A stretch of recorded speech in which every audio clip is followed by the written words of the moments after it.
ইসরায়েলের সঙ্গে একাট্টা হয়ে ইরানে যুক্তরাষ্ট্রের হামলার পর এখন চলছে যুদ্ধবিরতি। এর মাঝেই মার্কিন গণমাধ্যম সিএনএনের খবরে উঠে আসে ইরানকে $30 বিলিয়ন সহায়তা দিতে চায় যুক্তরাষ্ট্র। আর এই বিপুল পরিমাণ অর্থ দেয়া হবে পারমাণবিক কর্মসূচির উন্নয়নে, তবে তা সামরিক নয়, বেসামরিক শক্তি উৎপাদনকারী প্রকল্পে। এ খবর প্রকাশের পর হইচই পড়ে যায় গোটা দুনিয়ায়, কারণ বাংকার ব্লাস্টার বোমা ফেলে ইরানের পারমাণবিক কেন্দ্রগুলো ধ্বংস করেছেন প্রেসিডেন্ট ট্রাম্প। এখন আবার সেই ইরানকেই হাতে রাখতে চাচ্ছেন তিনি, ফলে বিষয়টি জন্ম দেয় সমালোচনার।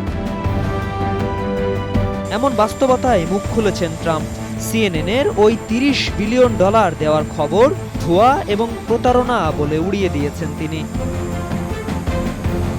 ট্রাম্প সামাজিক মাধ্যমে লিখেছেন, ইরানকে বেসামরিক পারমাণবিক স্থাপনা তৈরির জন্য $30 বিলিয়ন দিতে চাওয়া, এই হাস্যকর ধারণার কথা কখনো শুনিনি।